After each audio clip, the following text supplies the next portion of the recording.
네, 오늘은 생명의 빵으로라는 제목, 빵에 대한 이야기입니다. 근데 불행히도 오늘은 마지막 주로 공동 식사가 없는 주인데요. 서운하지 않으셔도 될 것 같습니다. 오늘 수련회 프로그램의 연장선 상에서 또 오늘 특별히 조별로 외식하는 시간을 갖는다고 합니다. 그래서 이따가 이제 운영인자님께서 설명을 해주실 텐데요. 오늘은 좀 풍성하게 먹을 수 있지 않을까? 조별로 그런 생각이 듭니다. 우리 교회의 특징은 영의 양식과 육의 양식이 있는데요. 영의 양식보다 육의 양식이 훨씬 좋은 그런 교회입니다. 그죠? 저는 우리 교회에서 먹는 밥이 제일 맛있는 것 같아요. 그래서 자, 오늘 본문 말씀인 요한복음 6장 16절 이하의 말씀은 우리에게 아주 익숙한 장면으로 시작하고 있습니다. 저물어서 어두워진 갈릴리 바다, 제자들은 배를 타고 가버나움이라는 곳으로 가고 있었는데요. 사방은 어두워지고 예수께서는 아직 그들과 함께 배를 타고 오시지 않는 그런 상황이었습니다. 그런데 설상가상으로 큰 바람이 불고 큰 파도가 거치게 일어나 풍랑이 치고 있습니다. 그 거센 풍랑 속에서 노를 저으며 제자들은 큰 두려움을 겪었습니다. 이 제자들이 느꼈을 그 두려움과 막막함은 어쩌면 새로운 공동체의 변화를 앞두고 있는 우리 모두의 마음과도 맞닿아 있지 않을까 생각이 듭니다. 우리가 과연 잘 해낼 수 있을까? 서로 다른 두 역사와 색깔을 가진 공동체가 만나서 하나의 공동체를 형성할 때 폭풍과 같은 풍랑과 같은 갈등과 혼란이 찾아오지는 않을까?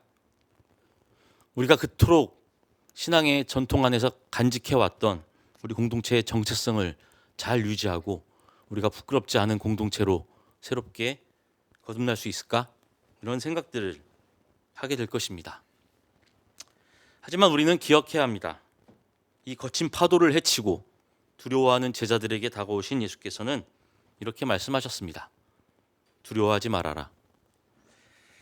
예수께서는 제자들을 홀로 두지 않으셨고 또 그들이 탄 배는 결국 무사히 목적지에 다다르게 됩니다.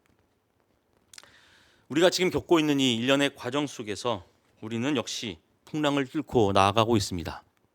그리고 그 풍랑을 뚫고 다가오시는 주님의 손을 잡고 우리는 두려움을 믿음과 신뢰와 사랑과 평안으로 바꾸어 하나님께서 우리에게 원하시는 그 여정을 가게 될 것이라고 저는 믿습니다. 오늘 우리는 생명의 빵으로라는 이 제목으로 한번 이야기를 나눠보고자 합니다. 요한복음 6장에 그 오늘 우리가 읽은 본문 말씀에 나와 있는 그 생명의 빵이라는 말의 의미를 우리 공동체와 함께 우리 공동체의 의미를 통해서 한번 되새겨보고자 합니다. 특별히 잠실 희년교회와의 합병 과정을 통해서 우리가 새로운 교회 공동체를 형성해 나가고자 노력하는 이 과정에 이 시점에서 우리가 과연 우리 공동체가 어떤 정체성을 붙들고 가야 하는지, 그리고 앞으로 우리가 이룰 그 공동체에서 그 정체성을 어떻게 되새기며 되살려야 하는지를 함께 생각해보는 시간이 되었으면 좋겠습니다. 우리가 살아가는 이 세계에서, 이 세상에서 이 생명이라는 단어는 참으로 아름답고 낭만적으로 들립니다. 예수를 따랐던 사람들 마찬가지로 그 생명에 목말라 예수를 따랐습니다.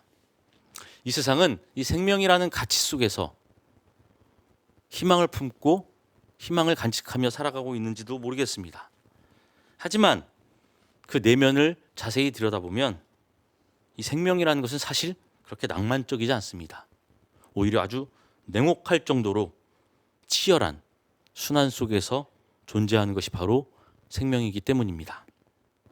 쉽게 말해서 먹고 먹히는 관계, 그것이 바로 어쩌면 우리가 자연 속에서 경험하는, 또 이 사회, 이 세계에서 경험하는 생명의 속성이 아닐까 생각해 봅니다.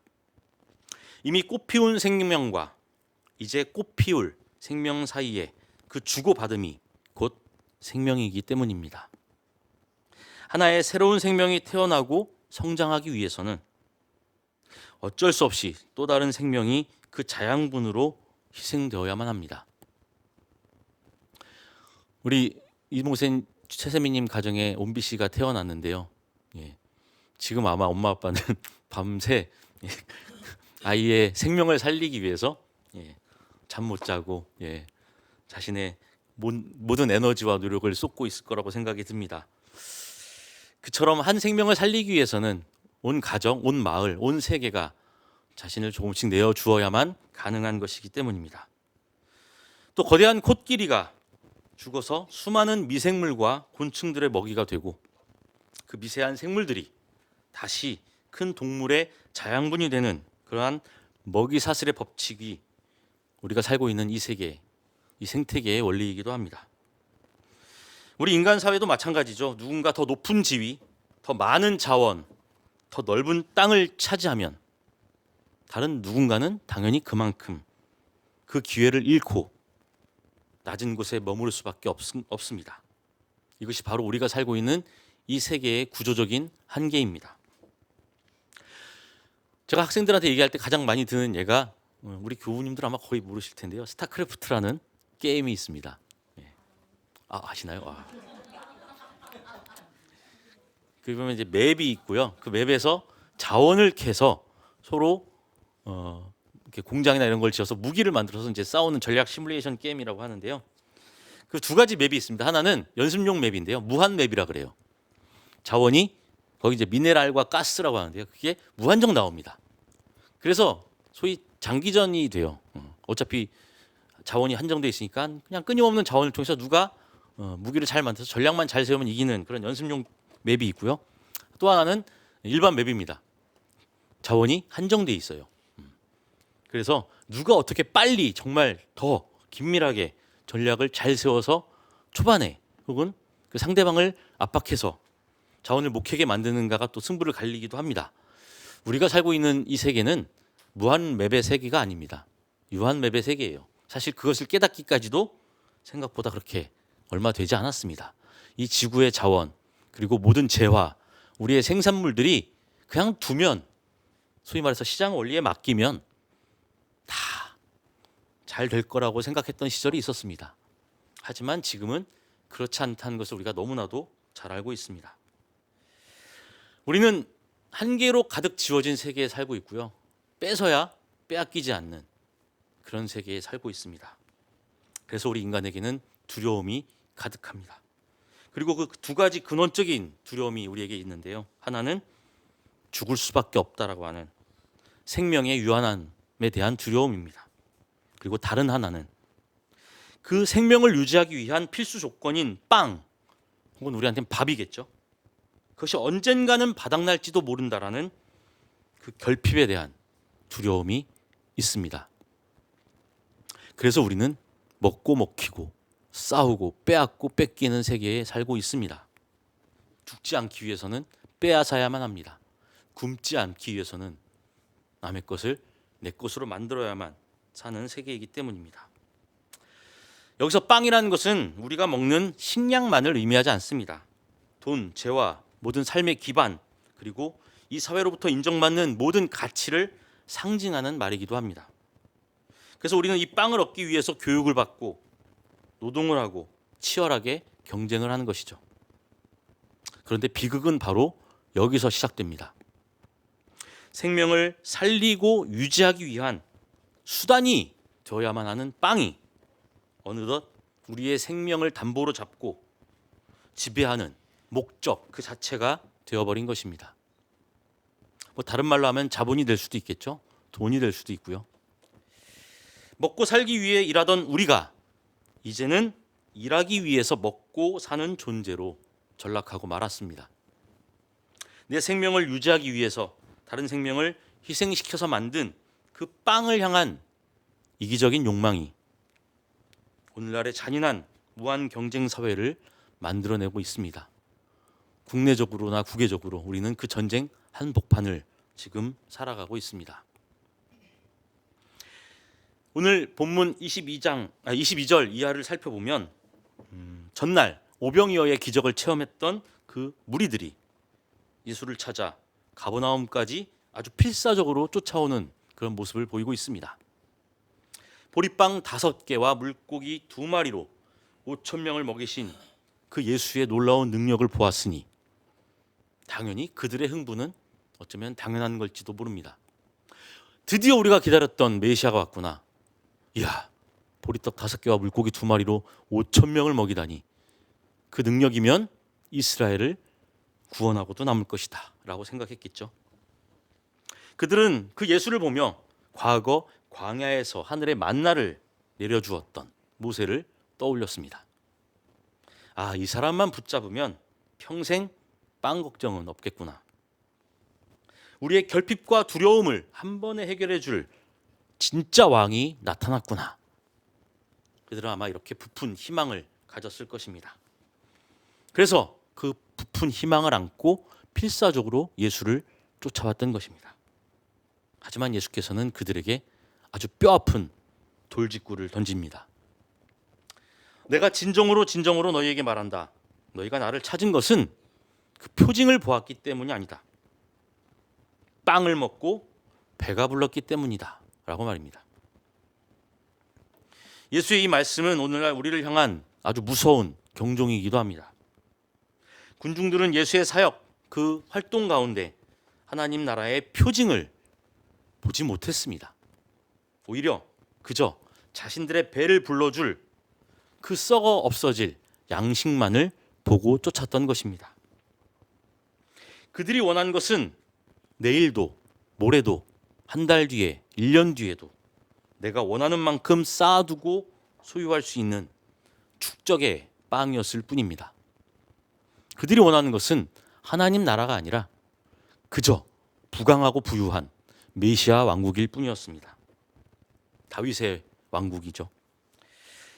인간의 이기적인 욕망으로 채우려는 빵은 결국 인간의 영혼을 썩게 만듭니다.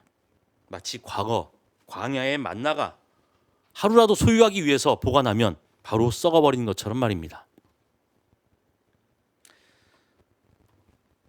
예수를 따랐던 무리들은 예수께 이렇게 묻습니다. 우리가 무엇을 하여야 하나님의 일을 하는 것이 됩니까? 예, 예수께서 대답하십니다. 하나님께서 보내신 일을 믿는 것이 바로 하나님의 일이다. 그러자 그 무리들은 또 황당한 요구를 합니다. 그러면 우리에게 무슨 어떤 표징이라도 행하셔서 당신을 믿게 하겠습니까? 우리 조상들은 광야에서 만나를 먹었습니다. 이미 오병이어의 기적이라는 거대한 표징을 보고도 그들은 끊임없이 눈앞의 욕구를 채워줄 또 다른 욕망의 표징을 요구하고 있는 것입니다. 그들의 믿음은 철저히 자기 중심적인 이기적 생명의 본성에 똘똘 갇혀 있었던 것입니다. 이러한 완악한 욕망 앞에서 예수께서는 이렇게 선언하고 계십니다. 하나님의 빵은 하늘에서 내려와 세상에 생명을 주는 것이다. 내가 생명의 빵이다. 내게로 오는 사람은 결코 줄이지 않을 것이요 나를 믿는 사람은 다시는 목마르지 않을 것이다. 이 말씀을 들은 군중들은 어땠을까요? 환호했을 것입니다. 야, 한 번 먹으면 영원히 배고프지 않고 죽지 않는 그 마술 같은 빵이 있단 말인가? 예수가 그 빵을 우리에게 준대. 아마 그렇게 생각했을지도 모릅니다. 우리 교우님들 혹시 찰리의 초콜릿 공장이라는 영화 아시나요? 원작 소설이기도 있는데요. 거기 보면 그 주인공 찰리가 엄청난 초콜릿 공장을 소유하고 재벌이 되었습니다. 근데 자신의 후계자를 찾기 위해서 초콜릿에 초대장을 숨겨놓고 그것을 획득한 아이들을 공장으로 초대합니다. 그리고 선물이 뭐였을까요? 먹어도 녹지 않는 초콜릿이었습니다.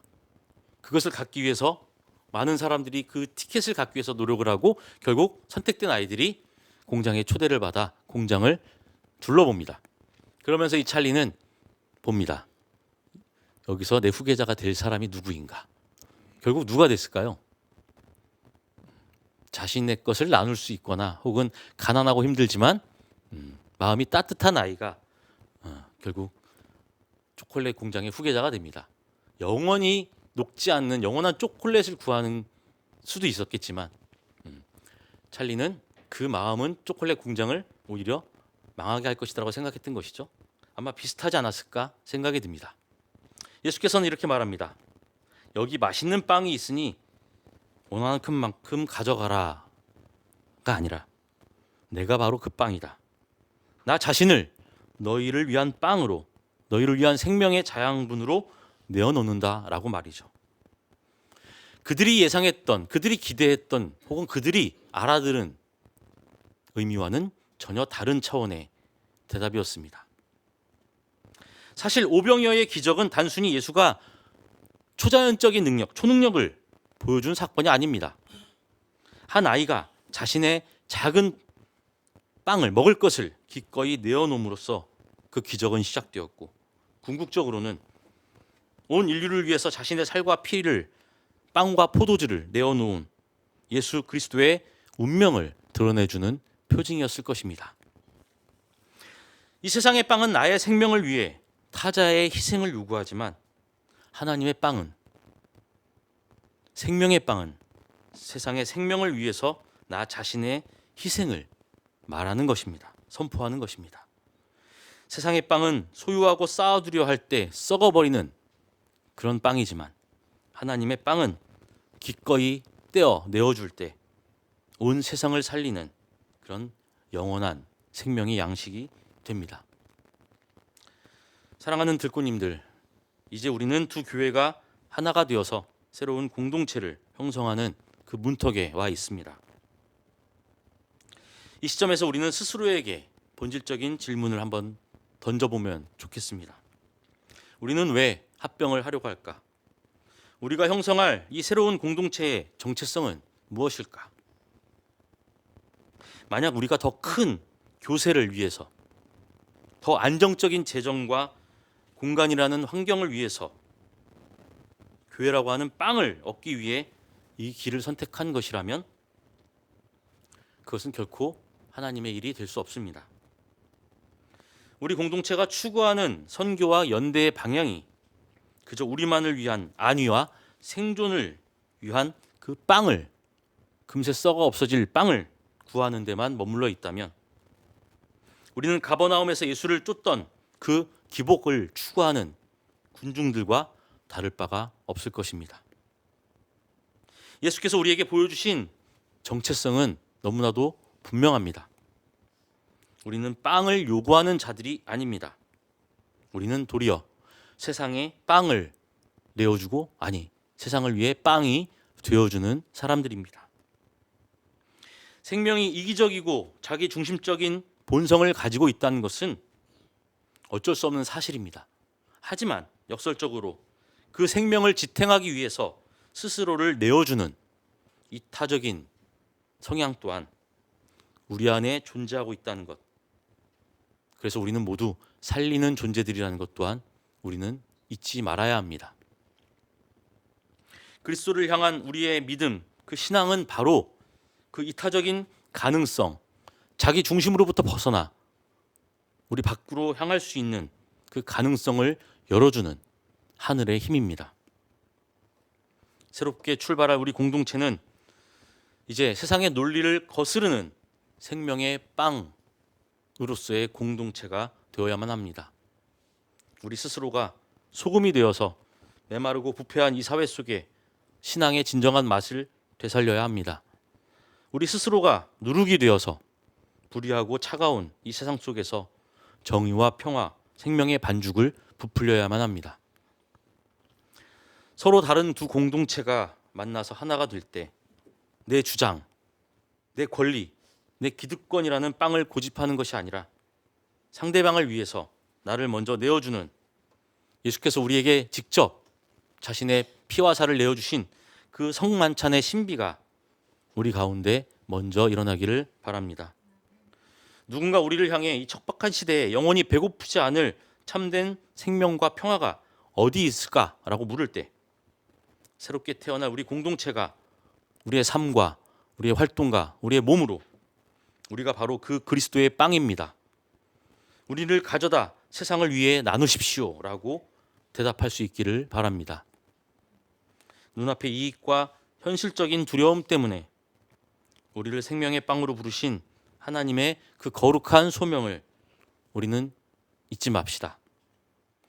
우리 들꽃의 그 소박함과 향기로움, 그리고 다채로움, 그리고 희년이라고 하는 그 해방과 평등의 정신이 온전히 하나로 녹아져 이 땅에 아프고 소외된 이웃들에게 진정한 생명을 주는 참된 교회, 그리스도의 공동체가 되기를 기도하고 함께 힘씁시다.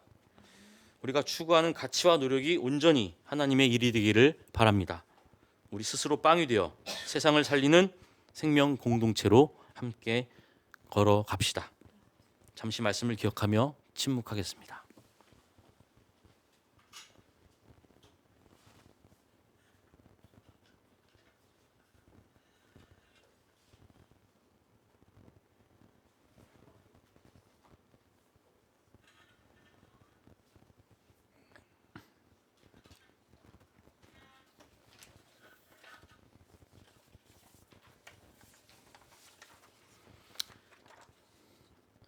우리 모두 함께 감사의 찬양으로 우리의 마음을 나누고 바칩니다.